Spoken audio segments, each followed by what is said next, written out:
So something that might trigger somebody else and make them really viscerally feel a set of emotions is going to make another person not even bat an eye. And that's based on the sign that your moon is in, as well as the house that your moon is in. So let's say that something comes into your life that's chaotic and causes the schedule to be thrown off and causes your plan to change when you didn't plan for it to change.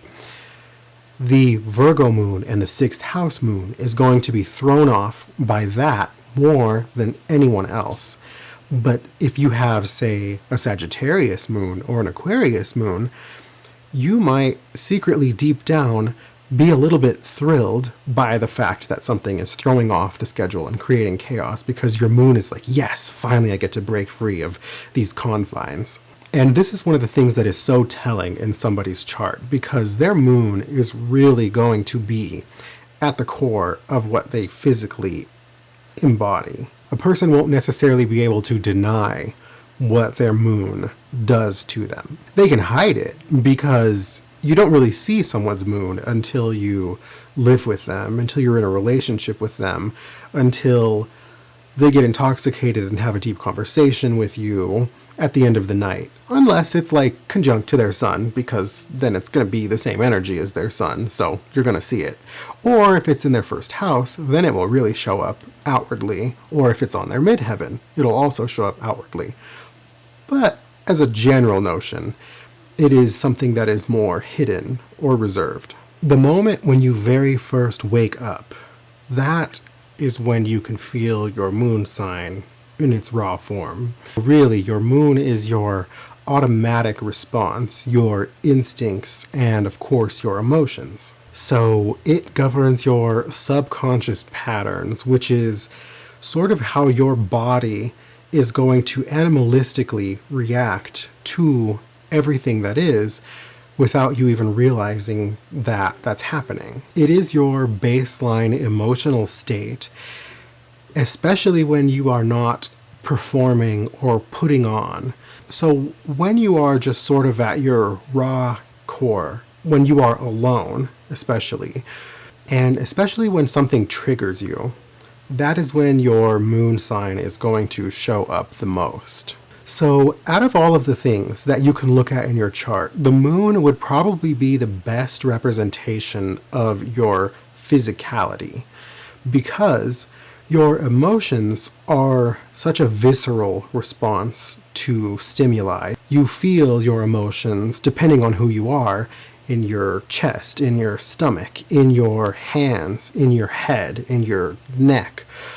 Your body is going to respond to whatever stimuli in the form of emotions. And that is what is represented by your moon. So if you have a lighter moon sign, which would be Taurus or maybe Cancer or Libra or Aquarius, then when stuff happens, it's not going to necessarily punch you and make your system go as hard as, say, the Scorpio moons, the Capricorn moons, the Virgo moons, the Aries moons. Your moon sort of really dictates what stimuli is going to make your body and your emotions respond. So building on that, a thing that is important to pay attention to is that when life becomes hard or difficult, or things start weighing down on a person,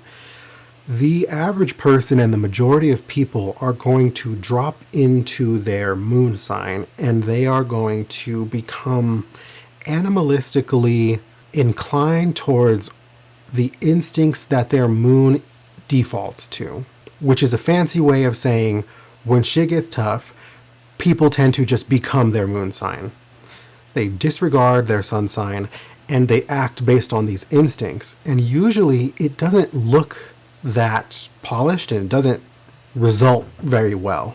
So a Scorpio moon person or an 8th house moon person is going to lash out. They're going to start poking and prodding and trying to find secrets and trying to dig under the surface so that they can gain control. A 6th house or a Virgo moon person is going to start trying to grasp at straws and trying to control people and trying to control the schedule and trying to get everything back in line.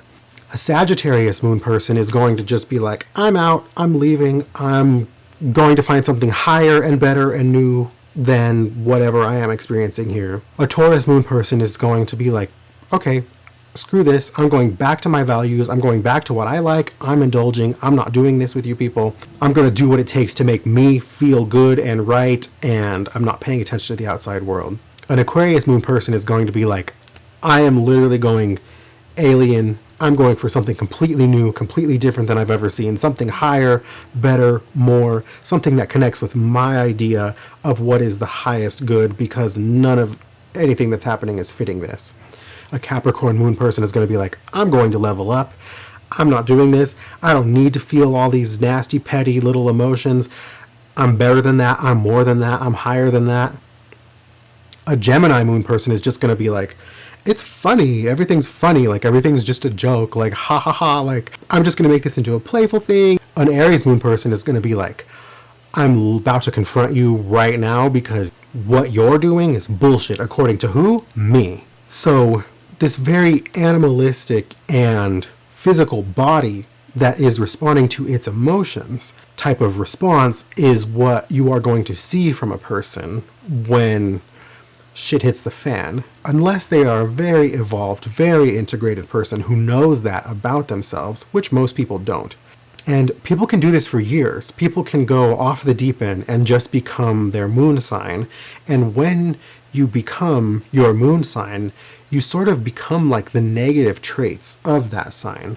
And you feel like you're doing the right thing when you're acting out that role because viscerally you are fulfilled, but you are missing out on your sun sign and all of the other larger parts. But because your emotions are the very first thing that you feel in your body, the thing that you associate to be you, it feels right to act out on those impulses, even if it is not integrating all of these other parts of yourself, and especially other people's perspective, the larger rules of the universe, everything.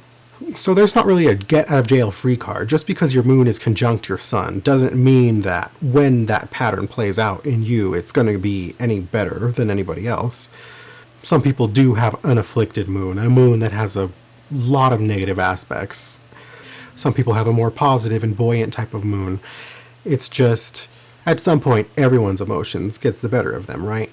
So, as well, your moon is where your physical power really comes from. It is something that is so important to look at. You really want to look at the house that your moon's in, the sign that your moon's in, the degree that your moon's on, and learn what the exact degree that your moon is on means. Because it is really the biggest indicator of how you are physically going to go about your life. It is what the animal that you are is really doing here on Earth. It certainly is the most important thing to look at, second to your sun sign. So tell me yours in the comments and we can have a fun discussion, because your moon sign is truly what makes you you in the midst of your messy earthly life.